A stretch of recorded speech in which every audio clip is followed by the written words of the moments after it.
Hello, and welcome to another episode of Why We Do the Work. I'm Arjorie, and I would like to remind folks what we were talking about last week.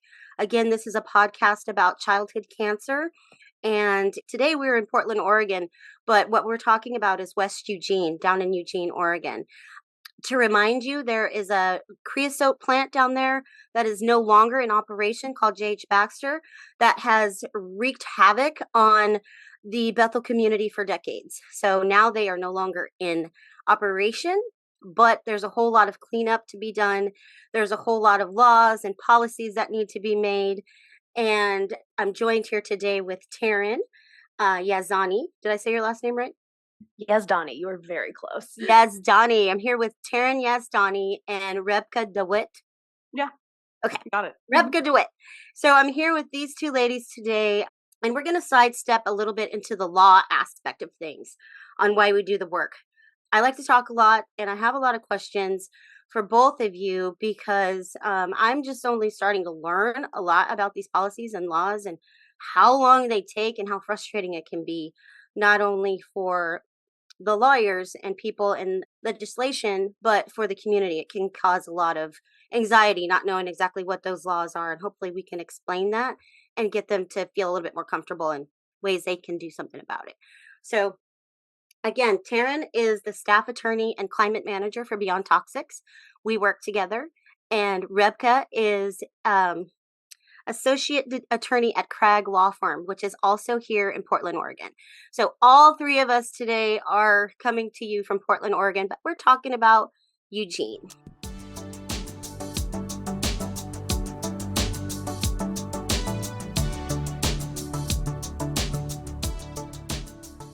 Teryn, I'm excited to talk to you because I wrote a little something here in my notes.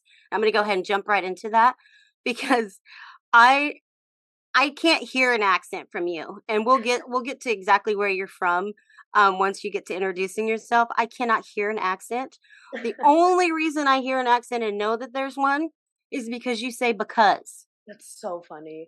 And because you say because. And I didn't realize I say because. And I'm from Texas. So my husband said to me one day, he's like, "Do you know you say because?" And so now I always hear myself saying it and I hear you saying it. So I'm like, she's definitely from the South. She says because. So why don't you tell us a little bit about where you're from and why it is that you say because? Yeah, absolutely. Thank you so much, Arjorie. That is hilarious. And I'm kind of glad that there is an accent somewhere to be found because I get the same thing all the time. I am from Jackson, Mississippi, born and raised, literally grew up there my entire life. But yeah, no accent, no anything. I think it's really cute, and I don't have a Texas accent. I don't think I ever did. I must have when I moved here. I must have said something a lot, but I don't now. It's totally gone except for because. And I don't mean to leave you out there, Rebeka, and I have a little thing for you as well. I want to add an H to the end of your name. Mm. So much so that when we were getting these emails together, we were having a chain of emails. I accidentally CC'd a law professor at University of Oregon who's Rebeka with an H at the end. So I want you to tell me a little bit about your name because it's unique. I'm glad that I'm saying it right. And honestly, this is the first time we've really had a conversation. So tell me a little bit about yourself. Yeah, I also don't know why I don't have an H, but I have asked my mom before. But my name originates from Ethiopia. My family immigrated to America. I'm the first generation born in the States. So Rebka is actually like the easier American pronunciation of my name, which traditionally it's pronounced Ribka. But I think Ribka. Oh, I'm gonna start. Yeah, so it's been workshopped throughout my years of school. So Rebka has been the easiest one without going full Rebecca. So, but I know I think it's just different spellings. I, have even wondered why I have the second E if it's not even being used. But yeah, so yeah, it comes from an Ethiopian background, but I'm from San Jose, California. When my family immigrated, they went straight to the Bay Area. So born and raised there, and absolutely loved it. But Oregon is just an hour and a half flight from home. So Yep. And it's a beautiful place. You Yeah. came from a beautiful place to a beautiful place. I think that's awesome that your family is, you said Ethiopia? Hmm. I think that's wonderful. I wouldn't have guessed that. Because just looking at you, and I'm just gonna say this, my kids are biracial, and so Mm, looking at you, that's what I see. I see like my kids. So Yeah. it's nice to really put a name to to what you are. That I don't mean to say it yeah. like that. No, I mean, it makes sense. I mean, I have noticed with like a lot of friends and family, or like, not family, obviously, my family's Ethiopian, but with a lot of friends who have not seen a lot of Ethiopians, I think like once they recognize my own facial features, then it's like it's easy to spot an Yeah. Ethiopian because it's like the facial features are all the same. But up until you realize someone's Ethiopian, I feel like it is pretty racially ambiguous. Yeah, yeah, it totally is. And now I'm going to be looking for Ethiopians and other people to say because. Yeah. Other people that say because. I didn't even notice the because. Me neither. I Yeah. love it though. Yeah, That's great. because. So, and I say it, my kids say it because I say it. So, As opposed to what? because I don't hear the difference. we say because, Because. Yeah, that's a like Because but instead of because. because, Oh. and Okay. most everybody says because, but we Okay. say because. It's kind of like how the newest accent that I noticed in Oregon is the E instead of the A, and sometimes when they say like beg instead of bag. oh, Have like you the noticed? bag. Yeah. Yes, I feel like that's the Midwestern influence coming in. Yeah, beg, rag, hello happens a lot. Mm-hmm. My kids say some of these things, to be honest. Because they were born and raised here. My Mm-hmm. youngest one, Zion, the reason why I do the work, says pillow and bagel and all those things like that. That Yeah. I think it's cute. The other kids didn't get it, but she has it. So yeah, that's cool. Thank you both for introducing yourselves to me a little bit. I'm going to jump right into a few things here, just a little bit more about both of you, and then we're going to get into a little bit more about laws and what you're working on, and if you're working on things together. And I'm interested in how you met. I think it was from Lewis and Clark because I Mhm. googled both of you while I was doing some research to so I could know what was going on. Teryn, I'm going to tell you right now, you're easier to Google than your friend here. I barely could find anything about you. You're not very Googleable. Oh, I don't know if Okay. that's a good thing. Well, it was good for me. It was good for me, but That's yeah, good. keep elusive, I guess. I think I can. I unfortunately, I think if you Google my name, you're going to see all kinds of stuff from hair to JH Baxter. You're going to see me Mm. on there a lot. So I don't know. I guess it makes me feel I'm weird. gonna Not Google that you now, weird. Teryn. Oh, Yeah, let me know Google what her. you Yeah. let me know what I need to take care of. It wasn't anything bad. It was just, your work and how you started to work, where you went to school and all those things, which I kind of already knew a little bit because we've talked, but I needed to, have something to look at when I'm talking Mhm. to you.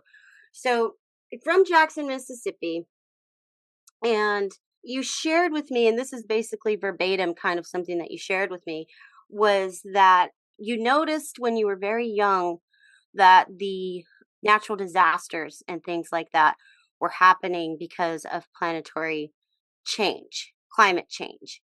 And I thought that that was interesting that you were able to notice that at such a young age. I also thought that it was interesting that you were so young when Hurricane Katrina happened. And I'm wondering, and I know that it's fifth grade because I Googled you. I know it was fifth grade when Hurricane Katrina hit. Mhm. So, that was a devastation to the world that just ripped a hole in New Orleans. And I am just curious if that had anything to do, if that instance had an impact on one of the reasons why you wanted to go into environmental justice. Oh yeah, I mean, that has kind of everything to do with my path towards environmentalism, really. I mean, yeah, I was in 5th grade when Hurricane Katrina happened, and I guess the reason I was so in tune that it was because of what global warming is kind of the term at the time. I know we've advanced past that, but I mean, I come from a family that just like really talks straight with kids for like lack of a better thing. Like my parents are both psychologists, and I think that has a lot to do with who I am as a person, but they talked to me like I was a tiny adult since I was a kid. And we watched a lot of CNN. I mean, there was just like a lot coming. There was a lot coming in that helped me really piece together that disasters like Hurricane Katrina and all of these terrible hurricanes that the Gulf South was really facing was due to warming waters and a warming planet. And I mean, I was in fifth grade when Hurricane Katrina happened, and it really rocked the state of Louisiana and New Orleans itself because of all the intense flooding, but it had a huge impact on the Gulf Coast and the Mississippi Gulf Coast specifically. Our state often gets left behind in a lot for various reasons, but the devastation on the Mississippi coast was something that really wasn't heavily in the media's eye, I guess, for lack of a better word. And, I saw that when Katrina got to Jackson, it was about a category 2 or 3 as Mm. well. So, like as soon as it hit land and it got that far inland, we lost power for a week. And it was a really intense experience from a young age as someone who was getting a slightly died down storm. And then, of course, like since we're more far inland, we had an influx of kids come to our school. So it was just like a really, Mhm. really intense experience to have so young. And after Hurricane Katrina, I think I even wrote a letter to President Bush, like asking him to do more work on not Oh, climate change, I guess global warming, not you. really realizing that he maybe did not care. But Oh, but you did it. You did it, but and I that's did it. sweet. I was a little spitfire from a really young age. And I have my parents to thank for that. But yeah, I think that just planted a seed really early. And I went to college in New Orleans. Mhm. I grew up going there on vacation from a young age. I really got to see the city kind of before and after Katrina, Mm. and saw the footprint that it had, and was down there for the 10-year anniversary of the storm while I was in college. And yeah, it's really just kind of shaped my understanding of what environmentalism is and the communities that got left behind in Yeah. all of this.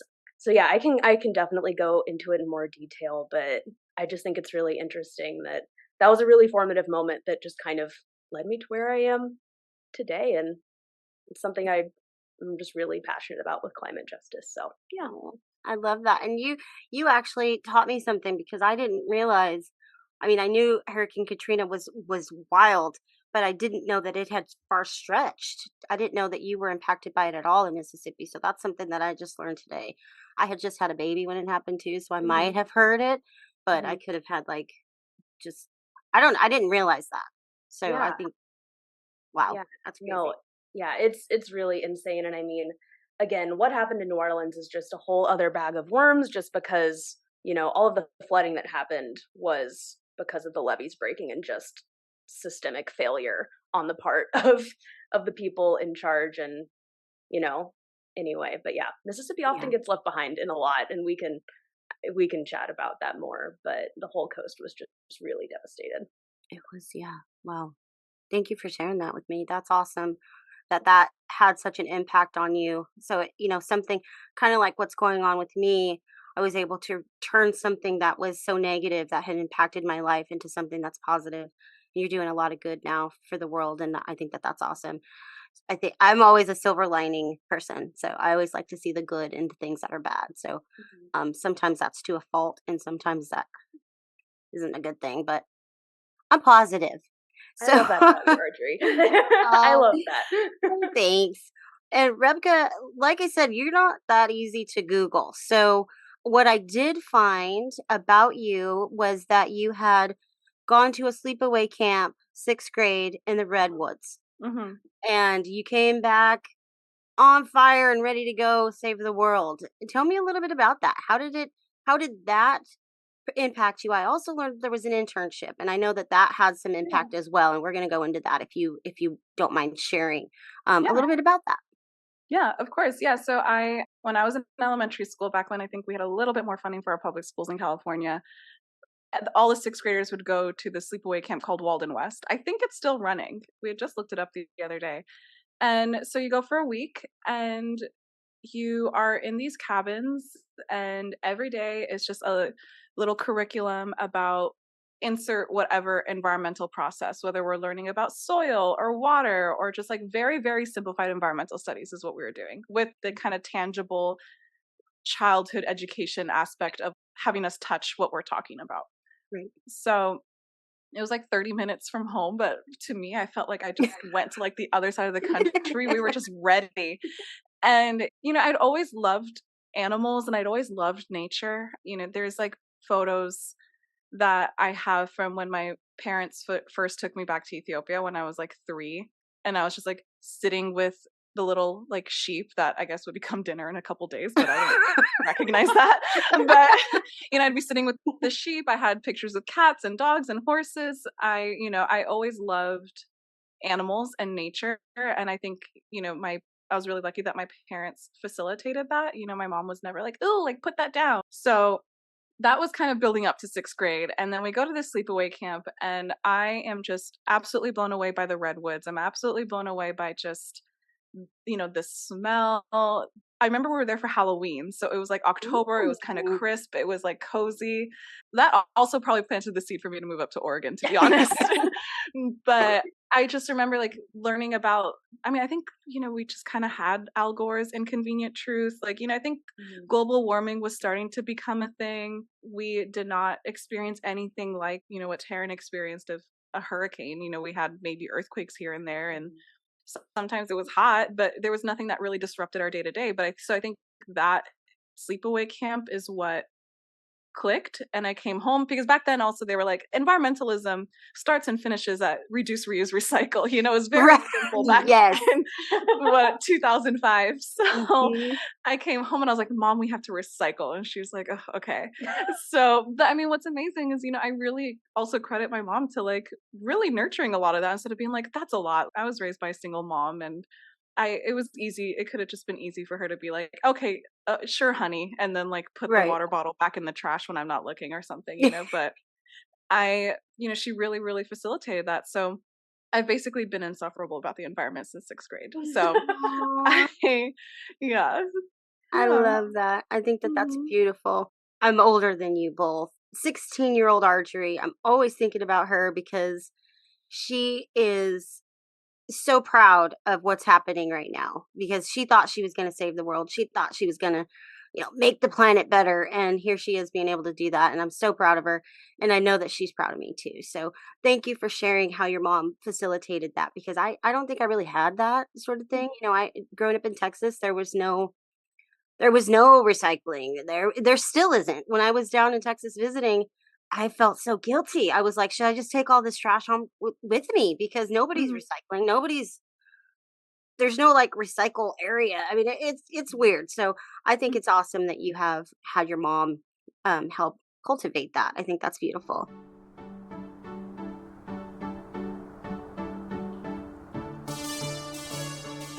So tell me a little bit about the internship, and Yeah. it was with the Latinx community. Tell me a little bit about Yeah. that.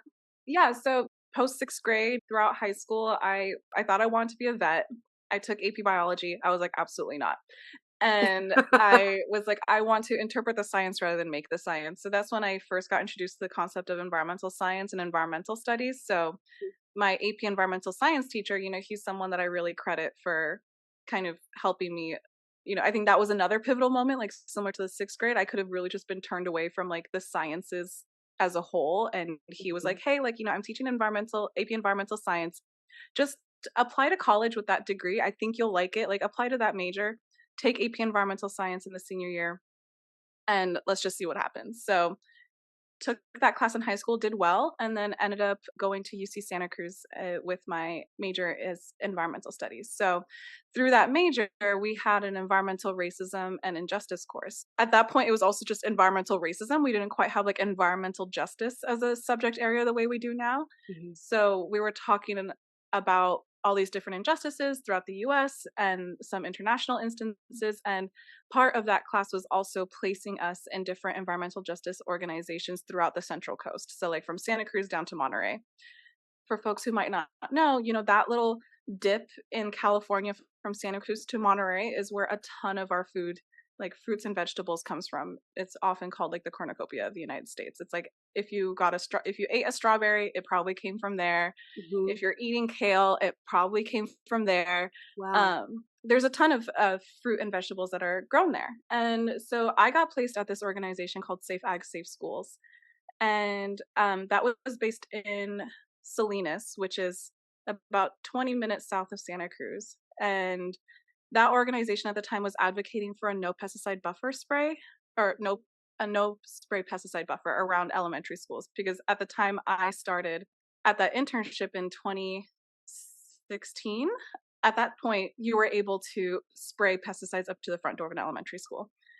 And Salinas is home to a lot of farm workers, a lot of, migrant farm workers, a lot of people who are not in that place of privilege to kind of push back against, these pesticide regulations, to push back against like OSHA regulations, or are not even given the policy tools to even have that, advocacy of like, I should be able to read what is on my pesticide label and what these effects are. So in Salinas, that kind of area of the Central Coast has one of the highest rates of childhood cancer in the United States. It's absurd once I saw the scientific backing. So this organization was trying to push legislation towards the California government, being like, hey, you need to like have a buffer around elementary schools. And it's kind of ridiculous that we even have to advocate for this. Exactly.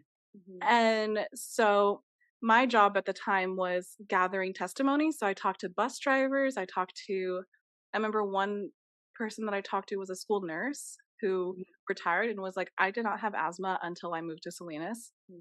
Or one of the bus drivers would say, like, there's times where we're just driving and we're just going through a cloud of pesticide, Oh like my gosh. a pesticide cloud. And their kids, if kids aren't getting sick, their parents are dying. It's just absolutely absurd. And I was horrified that I only lived, San Jose is about 30 minutes from Santa Cruz. So I was within an hour of all of these things that were happening. And I just remember being so shocked that I was shocked and disappointed that I didn't know more. And, at the time I was like 19 or 20. So like I had to give myself a little bit of grace, but I then was at least like, okay, well now I know. So what can I do? And we would have, I think it was like bi-weekly roundtables with everyone at Safe Ag, Safe Schools. And we'd kind of brainstorm about what our next steps should be and who's going to Sacramento, who's staying here, who's doing this testimony, who's doing that. And there was at one point where there was kind of a week where it was feeling a little low. And, at one point I was like, what would help? Like, what would be better? Like, what would help this go smoother or at least have some power behind it? And I remember someone at the roundtable was like, it'd be great if we had a attorney. There was zero. There was just, I think it was just some folks who had some policy experience, and it was a bunch of UC Santa Cruz kids. And then that was it. And incredible community-based organizers. And I was like, okay, great. I now know what I want to do with my environmental studies degree. And we had an environmental law class at Santa Cruz. And I was like, I'll take that next semester and see how it goes. Oh, And great. so that was kind of the formative, like kind of tangible, like, okay, environmental justice is what I want to work in. And ended up taking that environmental law class. And I was like, okay, this is doable. And I like it more than, the nitty gritty bio aspects of Right. environmental studies. It fit. I was like, oh, okay. Like I've always wanted to do the office work of environmental science, and it's environmental law. Well, thank you for sharing all that, because it doesn't say all that in the article. So I really wanted to ask exactly what that internship was and how that impacted your decision to be an environmental justice lawyer.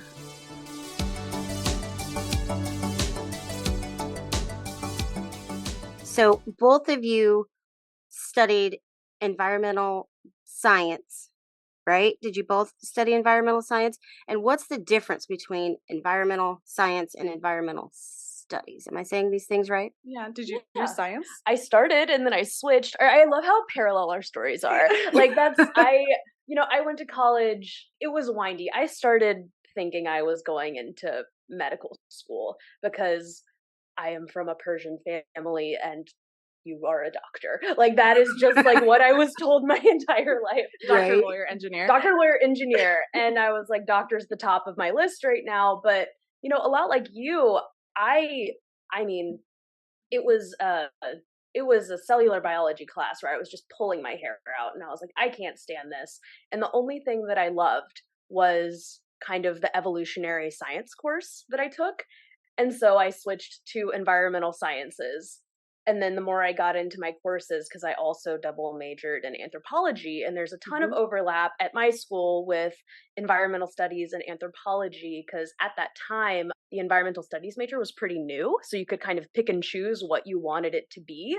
And so I was just slowly building up an environmental studies double major on the side. And I was like, much like you, Rebka, I was like, oh, my skill set is in more of like the human impacts of this. Like I don't want to dedicate my life to like a one single type of bird that can only be found in like this certain area of the world, because that's Right. what people like Yeah. that's what people I was going to school with were doing and were super passionate about. And I was like, this is not me.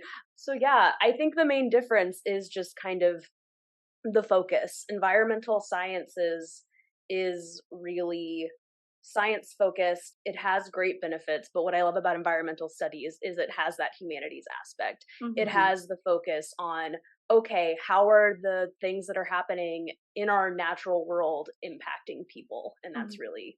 that was what I cared about. It kind of reminds me of like a relay race. Like environmental science is like passing the baton for the environmental studies folks to interpret the science Okay. and use it to go I advance love something. that. That's like That's that's great. that's the kind of way that because I was like, okay, well, I don't want to be like making and figuring out like how much CO2 needs to Mhm. happen before this system topples. I don't want to do that, but like tell me what happens and then let me go do some policy with Right. it. Let me interpret So that. it's a baton pass.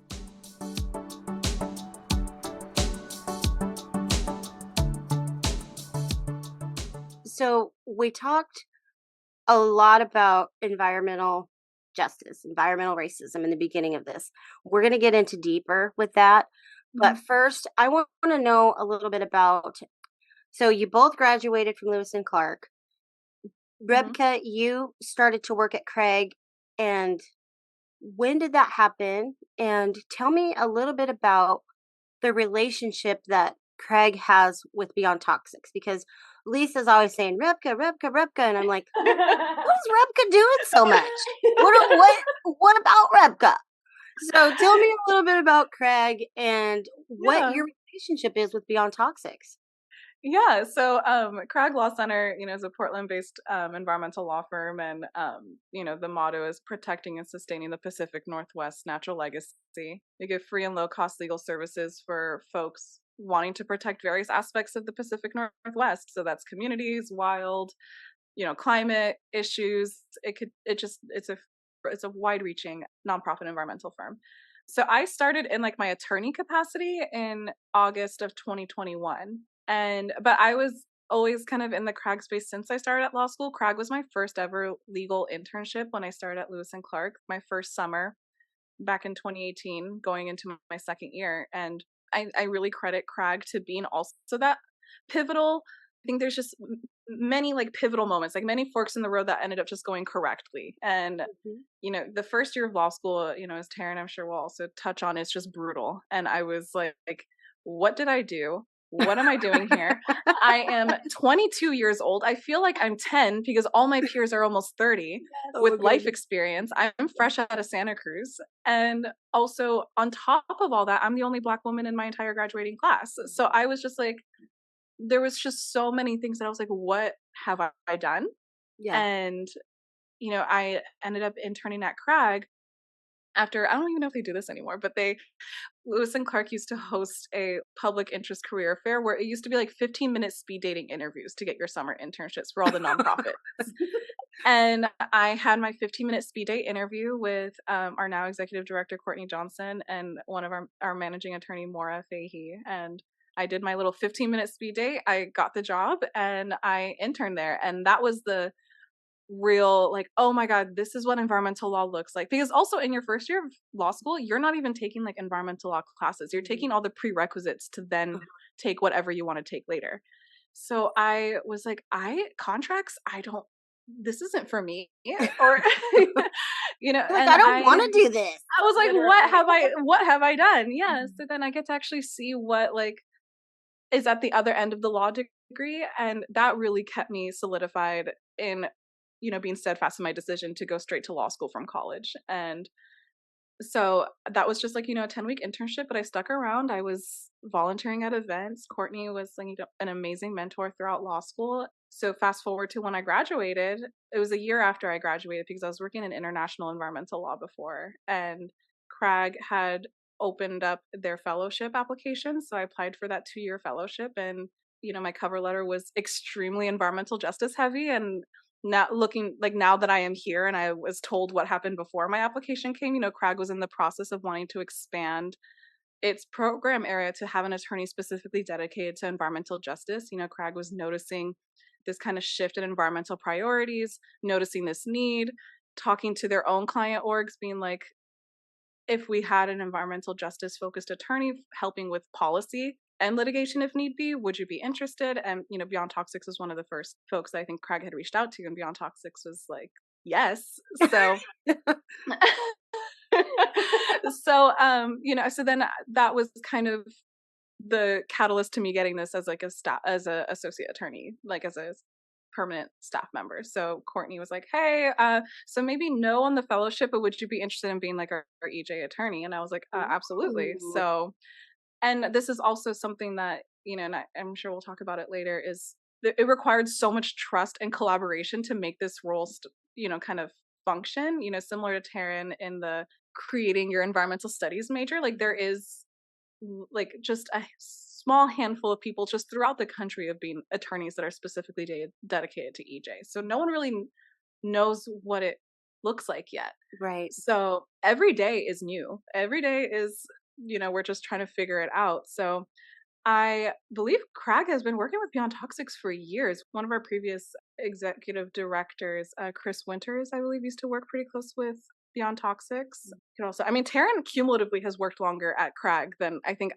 I have. I think cumulatively I'm like at a year and a half, but you have like cumulatively like almost 3 years. So Xavier, 2-year fellowship in your and my summer and my summer / my externship. Yeah, so you might know more than I do, but I know that Crag and Beyond Toxics have been pretty intertwined for a while. Mm-hmm. So it's just been really awesome to just start to get into that space. And I'm so excited that Teryn is y'all's attorney now. I know. I was about to jump over here to you, Teryn.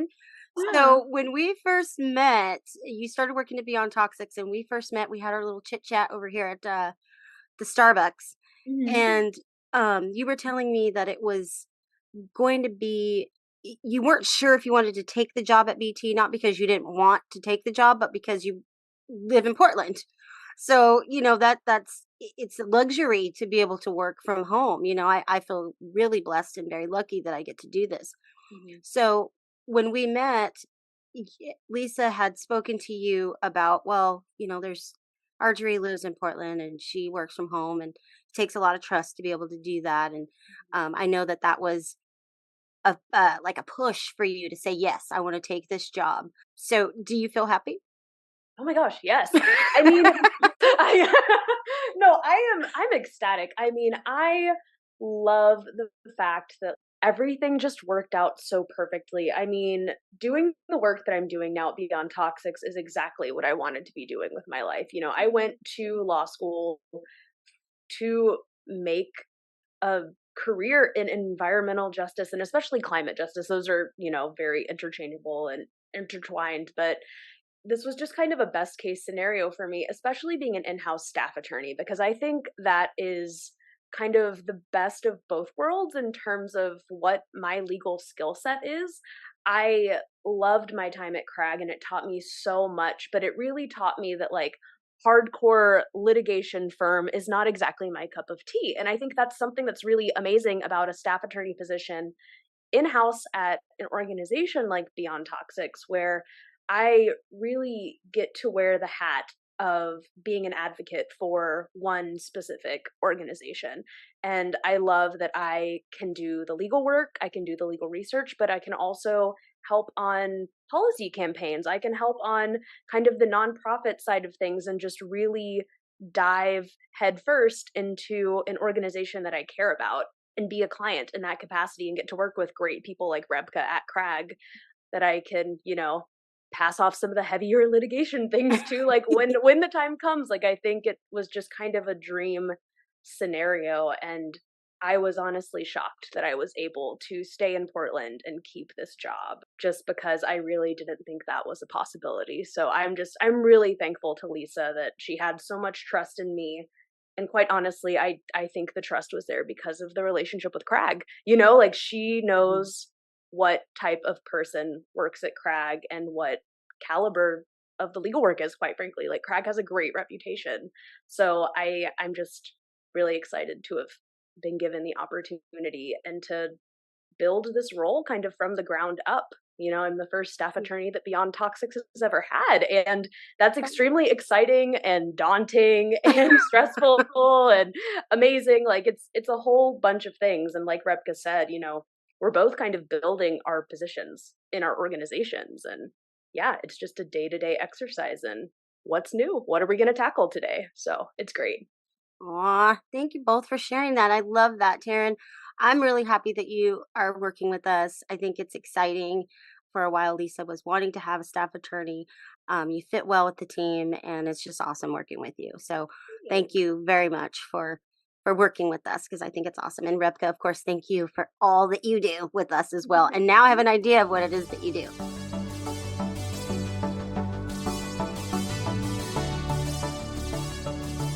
So, environmental justice is a pretty new term. I want to talk a little bit about environmental justice. Have either of you, ran into somebody in the law field say something like, oh, well, they're a bunch of cracks, environmental justice lawyers. What is that? Have you guys experienced anything like that? Well, I think the fact that it's really just Teryn and I that are the main environmental justice attorneys in like Oregon. I feel like no one's directly called us out. Yeah, it's just us. Oh my God. But so not yet, but hopefully never. Hopefully never, but we got a good group of people around us. I'm sure we'll be okay. Yeah. I'm so excited to know that. I had no idea that you both were the only two. Yeah. And for the few months that Teryn and I overlapped at Crag, it was just me. So I was like, I'm just so oh happy. My gosh, you guys are celebrities. Oh my God, we're celebrities.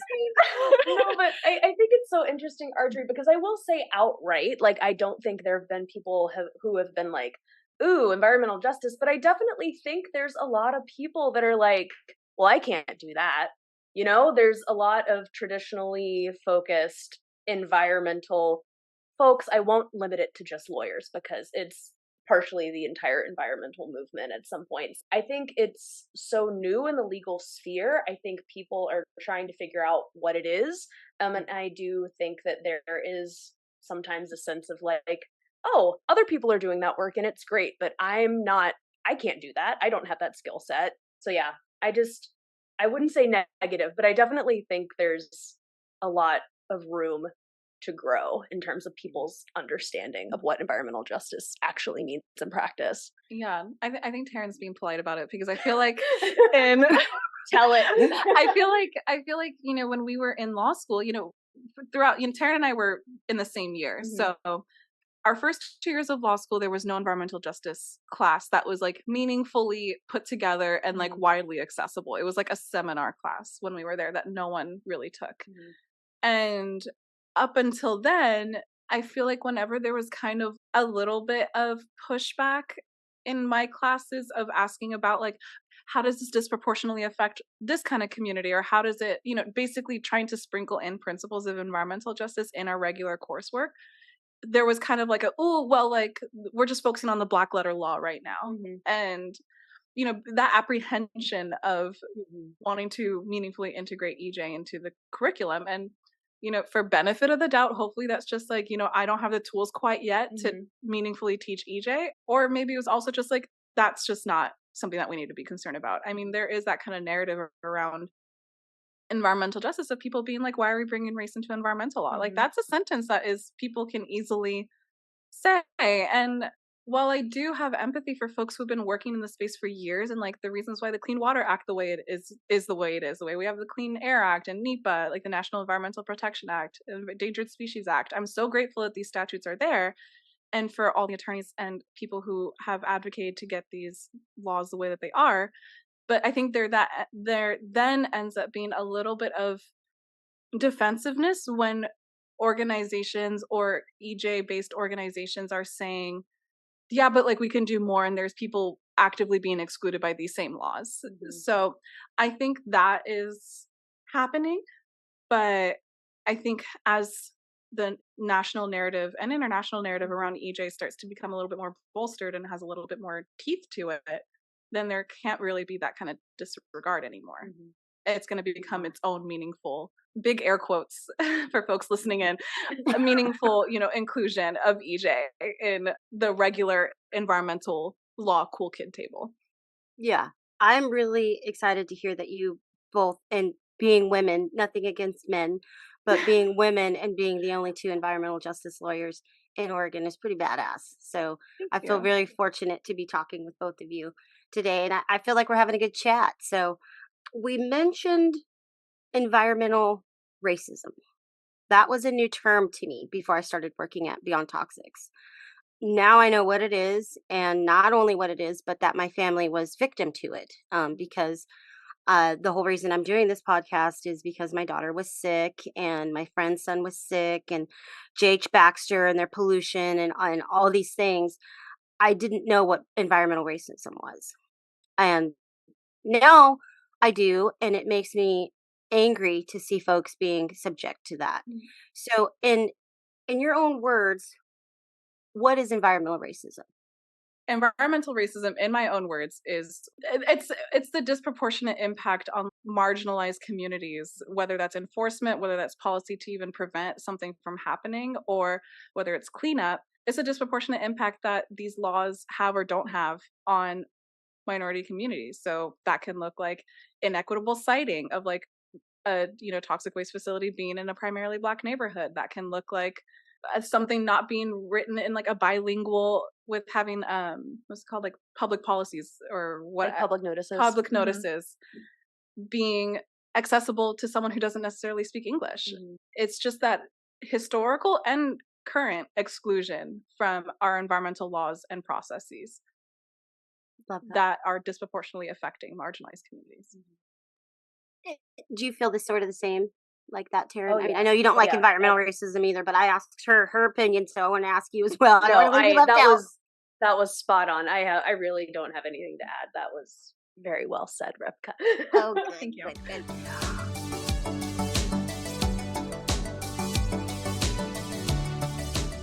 Okay, well, we got a little background about both of you, and I think that that's important so that we know there's a lot of people that would listen to this and be like, well, why do we care what lawyers are saying? But we need environmental justice lawyers because there are places like West Eugene that are subject to environmental racism. And not only West Eugene has some place that I was experienced that. I grew up in Texas, and there were several different neighborhoods that some of them were up on the hill and some were down the hill. And down the hill is where the Black people lived. Down the hill is where all the Black people were. And there was this huge slaughterhouse right in the center of the neighborhood. And none of us thought it was weird. We were just, oh God, it really smells today. And then we just saw it. It was just this big thing. And we saw it there. We didn't know what it was or what they did in there or what it could be doing to our health at all. I still didn't know that. I went down to Texas to visit and went down the hill where my family lives, and the place was shut down. Working the way that I do now and looking at these facilities and seeing them, I have questions like, why did they shut down? So I try to Google, because I'm always on the Google. I try to Google and see when it shut down, why it shut down. I was asking Lisa because I was in a meeting with someone and I saw slaughterhouse on one of the things. And I was like, well, what is the slaughterhouse doing? Like, what could that be doing? And then I learned that it's some of the waste and some of the things that they use can just go straight into the water. And it makes me wonder, like, how long that place had been there and how many people had gotten sick from some of the things that were going on there and didn't even know it. And then it made me mad. It made me be like, okay, well, that thing should not have been down here in this neighborhood in the first place. Like, who's going to put a giant slaughter? I mean, it was like somebody had just picked it up and just placed it right in the center of the neighborhood. And like I said, there's a lot of people that don't know. Like, there's a lot of people in West Eugene. They don't know what's going on with the pollution. They know now a lot more. and JH Baxter's closed now. So I think some of the quote unquote threat has been removed from them, but there are many more facilities out in that area. And some of the things that I know that Teryn is working on, and I want to have her share a little bit of that with me about some of the things she's been working on with Beyond Toxics and community, because you're doing the community work now. You're in it. You're doing what you wanted to be doing, and I think it's great. And I don't know if the two of you are working together in any capacity, but I'm going to talk about the public health overlay zone quite a bit. Do it, because I was going to talk about it. So you go for it, Arjorie. I Let's want to. go. I want to bring that in because I think that is something that's huge and something that can really impact the BIPOC community. And for a reminder out there, everyone, BIPOC is Black, Indigenous, and people of color. I know that policies that you both are working on are things that can benefit those communities. So let's talk a little bit about the public health overlay zone, what that is, and why we want to do it, because there is some environmental racism happening out there, and it's going to continue to happen until we have laws and policies in place to take care of these folks. So what is a public health overlay zone? Yeah, absolutely. So the public health overlay zone is this innovative policy that Beyond Toxics has been working with community members, basically to try and see if there is a way to limit really harmful and toxic uses in the West Eugene area, potentially more, but we're really focused on the West Eugene area because that is such a heavily industrial corridor in the city of Eugene itself. And just to back up a little bit, and please feel free to chime in if I am just misstating what the law is, but I don't think I will be. I just want a caveat of like, I think I know what I'm talking about. You know what you're talking about. You know what you're talking about. Yeah. But yeah, just to back up a little bit. So it's a land use policy, specifically kind of going into the zoning code a bit, because overlay zones are these areas that are overlaid over existing portions, and they can be used for a myriad of different things. There are several environmental overlay zones that, set up buffers or setbacks for streams. And this policy that we're working on is taking that overlay concept and focusing it in on public health and public wellness. And so it's a really interesting land use policy that is in the works right now. I don't want to speak too much about it because I'm pretty sure the policy is in flux right now. We had a recent work session with the city of Eugene, and I'm pretty sure there's going to have to be some things tweaked going forward. But ideally, it would limit kind of the worst of the worst polluters in the area, to make sure that situations like J.H. Baxter never happen again from the outset, to make sure that if a new facility comes in, they can't set up shop within that area. And also, I don't think I mentioned this, but it's hopefully going to be setting up buffers between these toxic polluters and residents. It's making sure that these people can't set up shop next to homes and parks and schools, and just really making sure that healthy communities are embedded in Eugene City Code. Yeah, that's you said it right on the dot. I know what it is, but everybody else out there doesn't know what it is. So thank you for explaining it, because these policies can be really high level. There's a lot of in the public health overlay zone. There's a lot of stuff in there that I'm like, what? I just want to be here to talk about the people. I don't know. I don't know everything. So I appreciate the work that you do with that, because I am learning about these laws and policies, and I am learning how hard they are to implement. So I know that is one of the things that's daunting for you. So I appreciate your hard work on that. It kind of parallels with something that has happened with Rebeka from the article that I made, because there was that buffer zone in a place where you were, because they were just spraying pesticides up on the kids. So there was a buffer zone put there. So there's another parallel. Do you want to explain and talk a little bit about how you were able to make that possible? Because we are really trying so hard to make sure that this is done, because we don't want another J.H. Baxter. We don't want that. I don't want that. So how was it that you were able to get that? How did that happen? I don't want to be a wet blanket. It's still Stop it. not even, we don't even have a meaningful buffer yet. The last time I looked, I Ah, think they managed to get half a mile. The original hope was 1 mile. Mhm. I don't think we're at the 1 mile buffer yet, but that's without me Googling right now. But the last time, but at the time I talked in that article, they only got a mile or a half a mile. So that was such a huge heavy lift, but I think, like, the fact that there is a buffer at this point is huge, and I mhm, think that's mhm. something that, while it is not like the 1 mile that they were originally advocating for, that half mile is still like, It's it's still something. great. Mhm. Yeah. So yeah, it was a lot of organizing, a lot of testimony, a lot of going to Sacramento, a lot of, and then I think what helped is that we got Gavin Newsom as a governor, because by the time when I was in college, we had Governor Jerry Brown, who he was great, but like, I mean, he was like, okay, like it just wasn't a priority. Like environmental justice just wasn't a priority yet. So we got Gavin Newsom now, who has a lot more of a sympathetic ear to things like that. So the organization's still ongoing.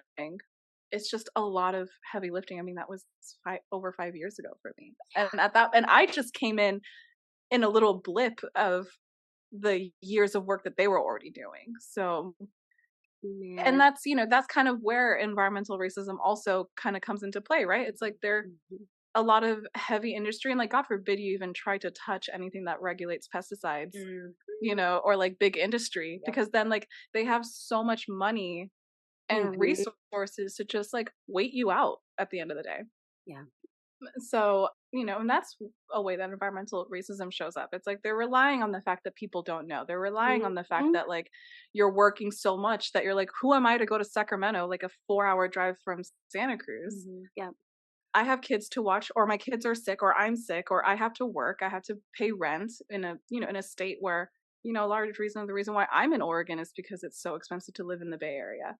Yeah. So it's so many compounding factors that folks in power and industries in power rely on Yeah. to just to play the long game. Yeah. Mhm. It's frustrating because Hmm. it's lives, it's people's lives, and Absolutely. everybody, cavalier is one of my favorite words, and everybody's so cavalier about it. Like there's no reason that there shouldn't be a buffer zone around people.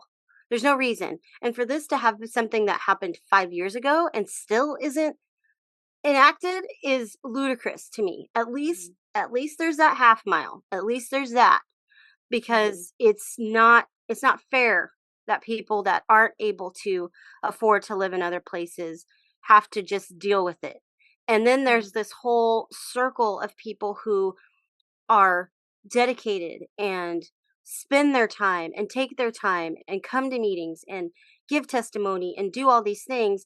And then when we have folks not caring about policies like this, not that they don't care, I don't want to say that, not rushing, not seeing the urgency of getting this in place is really, really frustrating. And it can be defeating. And so it's really not fair. We have the certain people that come and they really want to participate. But then you have folks that are like, and I was probably one of these people that were like, well, somebody else is going to these meetings. Right. Somebody else what am I going to do? What can little old me do? Why would I go to these meetings? So we have that. And again, environmental racism is tacking on to that. They're like, okay, well, these people aren't going to do that. So right now, there is not a policy in place in Eugene to protect these folks. And that's ludicrous to me. I mean, there's a whole other part of that we want to go with the public health overlay zone is risk bonds. Mhm. Risk bonds to me are a no-brainer. Like, Mhm. why I have to have home renters insurance or Mhm. homeowners insurance. I have to have car insurance. I have to Mhm. have this insurance, and these big industries are not being required to do that. So they can just pollute, scoot and pollute. They can just Right. head out because there's no accountability. So, I know that we're talking about public health overlay zone right now, but we are still going to be pushing for that, and we're still going to be pushing for risk bonds that hasn't even opened up yet for a Mhm. work session. Does one of you want to tell me what a risk bond is? Because I'm talking about it. I know what I'm talking about, but there's folks out there that are like, what? What's a risk bond? In very broad terms, it's a way to enforce liability for Hmm. these huge companies to ensure that, like, if a disaster happens on their watch because, like, an explosion of an industry or something like that, it's money that they kind of have to put forward in order to front that. It's a little bit different from liability insurance. I know there's a line to toe, and quite honestly, I don't know what that line is yet. I need to do more research. It's kind of an upcoming project, but from my broad understanding, it's just a way to keep those people on the hook and on the line for any harms that they cause Hmm. from their operations. Yeah, isn't it ludicrous that there's nothing? There's It nothing in is. place. No, Like, it's insane. And I think it's such a case by case basis because I do know some folks have to have a working insurance, but I agree that there needs to be something a bit more standardized across the board, to really hold them accountable for what they're doing to communities, the decades of cleanup that needs to be done. Their insurance doesn't cover that. It's definitely very centered on them. So there's so it much to do. it makes me mad, but it just makes me mad because I feel like the people that are supposed to protect us, and I'm speaking as a community member out in West Eugene, the people that are supposed to protect us are afraid to protect us, it feels like. They're afraid to tiptoe into what if Mhm. instead of thinking about, oh, that could be my instead of the main what if is what if that was my child? That's not the what if that they're going for. What if that was my kitty cat? What if that was my, out in a rural area? What if that was my horses? Like they're not thinking about it in that way. And I'm not saying all of them. I don't want to I'm not bad mouthing anyone in Mhm. particular. This is not pointed at anyone. It's just frustrating. And being the community organizer out in West Eugene, I hear the anxiety and I hear the fear and I hear the anger and I Mhm. share in that with them. So, yeah, it's a lot to unpack. It really is. It And is. so is there something in particular right now that you're working on, Rebecca, that we can share with folks a little bit? Something that I'm really excited about, like what my day-to-day job is, when I go to these non like my clients are nonprofit organizations. So I'm working with organizations like Verde, Opal Environmental Justice, Beyond Toxics, obviously, and really whoever kind of just pops into my inbox and is like, hey, like here's this thing, or me doing my own due diligence of trying to see what's already going on in Oregon and seeing how I can help. So also working with ELSO, Experience Life Outdoors Incorporated. It's like a science education, like a STEM education organization that primarily is dedicated to BIPOC youth. So, overarching of like what I'm doing for folks is, it's a lot of like policy research. It's a lot of, and then advice from whatever I find in that research of being like, oh, here's what might be a heavy lift. Here's an avenue of seeing what's going on. And there's also, educational support. For example, I just did research on the drinking water state revolving fund. And one of my clients was like, what is this? Can we tap into it? What does it mean? What does this mean for disadvantaged communities? So it'll just be providing accessible and digestible information of like often confusing and institutionally like barred legal jargon and Hmm. administrative jargon. There's also organizations that I'm helping to like help incorporate EJ into their own like work policies, helping them, figure out how can we be more equitable in our work practices? How do we incorporate EJ into the things that we want to do? So it looks like that as well. And before JH Baxter settled, it was going to be me going and supporting y'all at the contested case hearing and Hmm. supplying that closing argument brief of being trying to kind of make sure that the community voices are heard. So it could be litigation. Environmental law moves historically at a snail pace. So I don't know the next time I'll go to the next time I'll potentially go to court, but my role is primarily policy based. So once I think folks start putting their legislative agendas on the calendar, then I can be more open on like what I'm working on. But Yeah. it's a lot of that background support, and it's just mostly like, what can I use my legal like my law degree to help you advance. It's just like just trying to be a conduit for effectuating change. So that's something that is really exciting about the environmental justice field as like a lawyer too. It's like kind of chipping away at the monolith of what we were told that we were told that we had to be in law school. You know, law school is they just break you down and then mold you back up into thinking the way a lawyer, also air quotes, thinks. But then that's exclusionary, and that doesn't include everyone, because up until recently the law didn't even include everyone. So how can we be told to just do this cookie cutter job? So I think that's what I also really like about environmental justice work too. It's really dynamic. It's different day to day, and it kind of keeps it interesting. You know, when I talk to other colleagues that are not in environmental law, that are, you know, maybe doing like tax or corporate, I'm like, oh my god, like I'm so grateful that you're there, but I'm also like glad I'm not doing it. Imagine how do you do what you do? Yeah. Oh my gosh. So yeah. Well, thank you for sharing that, especially with the advice part, because that's a question I was going to ask you all. What advice as attorneys, free advice, because this issue isn't free. So what what can you say to folks? What like to open up the door for them to be able to do something about these things? That's a really good question. I mean, I would just say, like, my main piece of advice is just keep relying on your communities. Those are the people that are there to work with you. And I mean, when I say communities, I also mean like lawyers like Rebeka and I, like people that care about the community are working with you, and just like don't get discouraged by how slowly the ball moves sometimes. Don't get discouraged at city council meetings or work sessions not going your way, or things having to get watered down in the process. Like, it's really important to remember that the change that's going to happen, especially in the law, is going to be really incremental.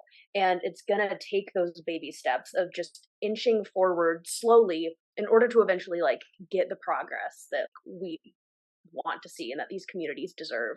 So yeah, I would just say, like, keep that in mind, and like change your definition of what success is. Like, success is the ball continuing to roll. It may not roll as far as you want, but I think any forward movement is really good. And just like take care of yourself, because this is really hard, and you need to take that time to just nurture yourself and feel all your feelings about being frustrated.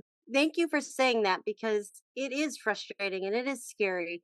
And working with Beyond Toxics almost 3 years now, I can see how slow things move. And because I'm on the inside of that, it gives me a little bit more comfort.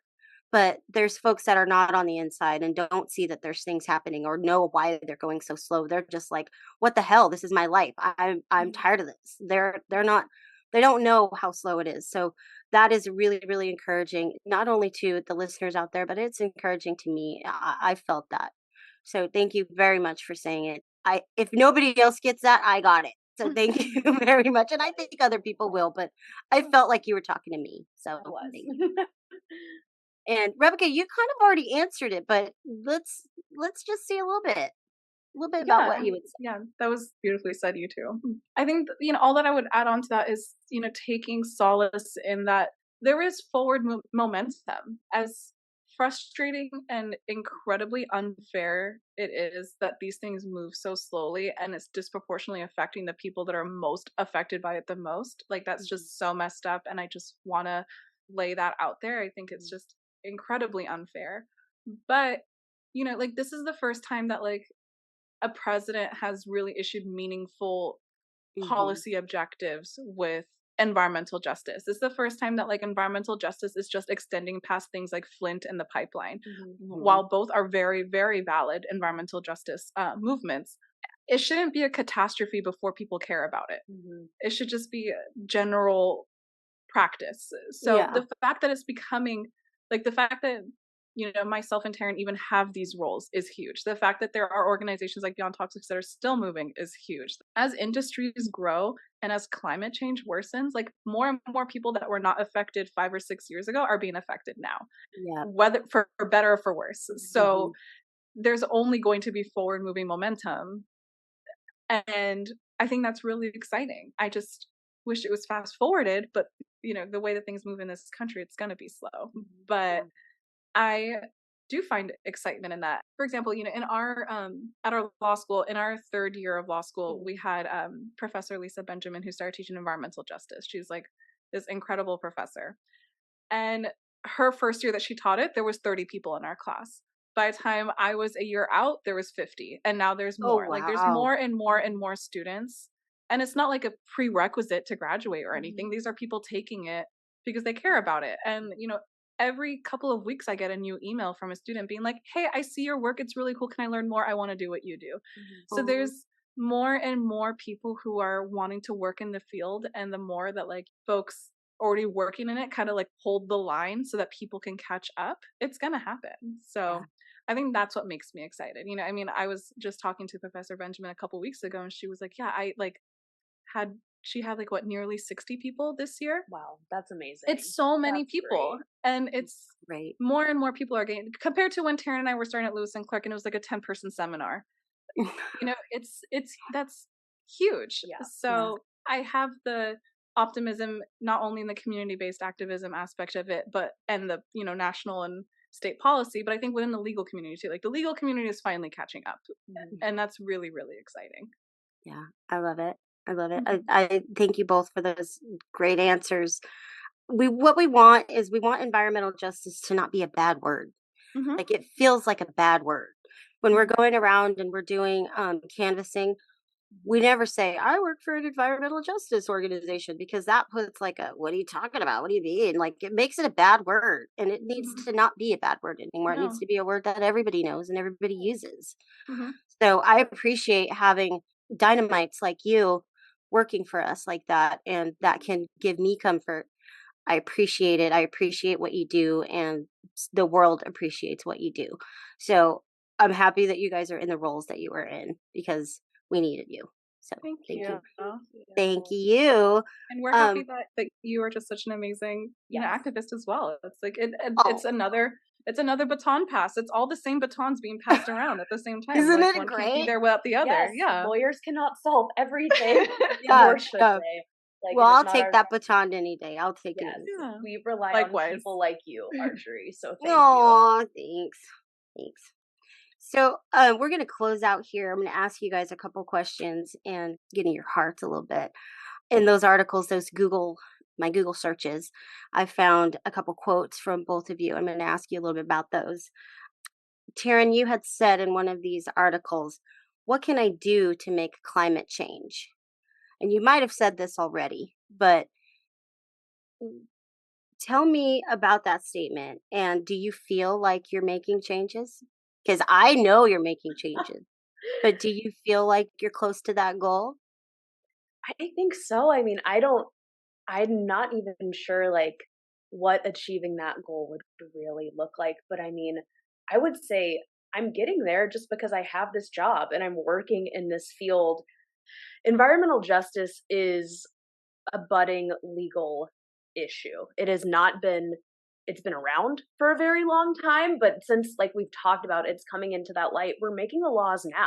We are going to in this era kind of figure out what teeth environmental laws and environmental statutes can have that can include frontline communities and communities that have been historically marginalized. And I mean, I think I am making those small changes in my job every day, like moving that ball forward. I would say, yeah, I think, but yeah, I don't know what the end goal would look like, but I'm just really enjoying the process. And I think any success is just like making the world better than I found it. As like cheesy as that feels, I like being a small piece in the puzzle of change. Like it's gonna take all of us, and I'm just happy that I get to do this work with such amazing people. You're not a small piece. You're a big, big piece.